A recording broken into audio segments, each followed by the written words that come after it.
Alright guys, so today we're going over some Dom Trooper gameplay. Pretty fun character, has a nice little pocket ability for adding armor to a teammate, has some mines here that can do a little bit of damage on a flanker and things like that. It has an extremely powerful ultimate, which is what we'll talk about. But one of the biggest things that I've noticed about this character so far since the network test is that it did get substantial nerfs. Oh, we're too low, we gotta get out of here. It got a very substantial nerf to its armor pack. Instead of its armor pack giving an additional 500 armor, which was honestly crazy, it was nerfed down to 300, which is the same number as what Unicorn gives to the people it uses that on. So honestly, kind of a, huge disparity between the two people. So honestly, right now, the reason that you play Dom Trooper is for, a little bit more armor, right? A little extra armor. But really, primarily, you'd be using it for the ability to use its ultimate. Like a solid character in general, in addition to like a powerful ultimate, is essentially what you'd be doing it for. Because its ultimate really is powerful. It gives a speed boost, 300 armor to all the teammates around it, and makes it basically unstoppable and deal like 1,000,000 damage and just be insanely busted. It also has a laser ability, which by the way has like no range limit basically. So you want to shoot at people all the way over there, you can. But yeah, we're gonna get a little roughed on here. So the characters that you're gonna want to be trying to pack are gonna be things that are just gonna go aggressive. You need to be packing something that's actually gonna be like, pressing W basically. I did it on the turn A Gundam right there, just because I needed to pop it onto someone and they were there. But on my team, ideally it's gonna be looking like, if my gym's playing aggressive, I can pop it on my gym. If my Zaku is there and available, then that's gonna be like the next best option. Kind of survived for a long time out in the open. They weren't really shooting me too much, but they finally did, and so I was kind of feeding a little bit, but not too big of a deal. Just because we will get back before they take a fight against us, as long as the rest of our team doesn't like run off and die. It's fine to play aggressive in these situations, but basically what you want to do is you don't want to just get too aggressive that you walk up and die after somebody else has. So like if your team dies, that's fine. If someone on your team dies, it's fine. Just back up. They'll be back, But if you keep trying to play super aggro, then you might end up feeding. This guy needs to stop dying. It's the second time in a row. Remember, guys, pay attention to your mistakes and learn from them, right? Ooh, a nano. That's an interesting little thing. So like I said, it does have like infinite range there, so you can basically do whatever you want with that out of range. Obviously, it's going to might be a little bit difficult to track someone at that range, but actually it kind of makes it easier in ways, but difficult in some other ways. So they push too far into us, I'm going to go ahead and pop my ultimate. Just because it'll be basically a free kill on this Sazabi here. You just trap them against corners and you dash around, and there's just nothing you can do about it. I'm going to go ahead and pop it. So it's rolling into these people here. Getting a little bit away from me here because I messed that up a bit, but oh well.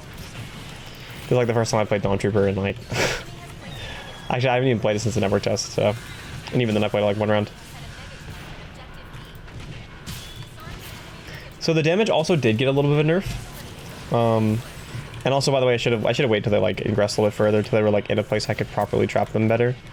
But they did end up getting a nerf to the damage. The damage used to be 350 and now it's 320. So it's not like a super substantial change, but it is still a change, nonetheless, that is worth talking about. When you're aiming with this though, you really want to be aiming for like their feet. Aiming basically so like, yeah, you can hit a direct on them, but if you miss the direct, you're still likely to get like you hit their feet essentially. You do deal less damage in this game with like feet shots. But it is worth it in the long run of how much consistency you'll get off this sort of stuff. So.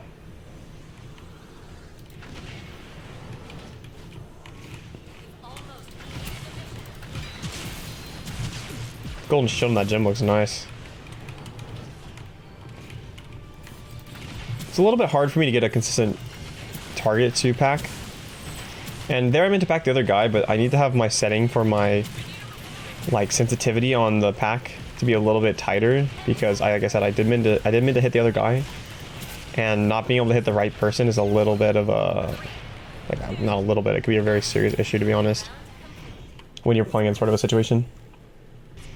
Alright guys, now for round 2, we are on attack, so feeling pretty good about this one. We kind of stomped them. We should be able to win this pretty consistently, but regardless, we do only have 5 minutes to push, so, you know, you can't ever just get too confident in your ability to win. Just keep playing with the same sort of mentality, and it's the best chance you have to go in. On attack, to me, a lot more important for me to be, like, consistently hitting my my armor packs on teammates, just because my teammates do need more. They don't have the map to help protect them as much in a lot of situations, so they really need to be having someone give them an ability to push forward, which is what the armor pack does. Like, the pillar is not my best target to put it on, but I'll just be putting on whoever's like playing the most aggressive, to be honest. Because in these sort of games, like, yes, while you do want to play ideally, it's not like you really like need to min-max absolutely everything.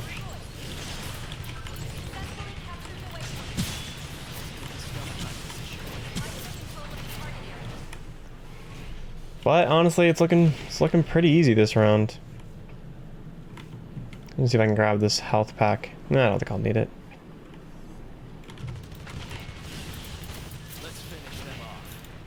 It's pretty fun tracking ability. It has a pretty wide radius, or wide, like a pretty wide hitbox. Like, it's not particularly hard to hit an enemy with that ability.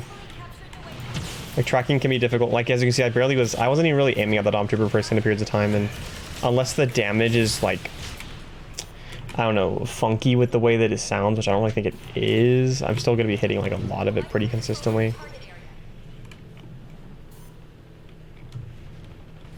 See if I can sneak a plant up here. On these sort of game modes, if you can plant for basically, like, at any time and for any reason, it's just really powerful, and you should just do it. There's honestly no reason not to. Like, I know, like, people kind of are trying to min-max like what the best planting area is all the time. Like, oh, well, you know, the second one's really good for planting, so I'm gonna try and plant there. Let's say they want to plant on the other objective. And, like, yeah, I totally get that, but you have to keep in mind that it's more important for me to be trying to, like, ensure that we're getting some sort of value out of things. Which, you know, we do, right? That's how you're going to want to use your ability. You can turn around pretty quickly with it with the mouse, so if you're, like, not able to turn around very quickly, it's going to be a little bit harder for you. But otherwise, it's not a super complex character. You pack your person who's going aggressive, you frag out from backlines, push into it, but there's still a lot of nuance in this character that you can do, too. If you're looking for some more Gundam Evolution videos, then make sure to check out my mobile suit guides. I made one for all original to 14 mobile suits, and I did a Should You Main guide series also, covering the same mobile suits and talking about whether you should actually main them in Gundam Evolution or not.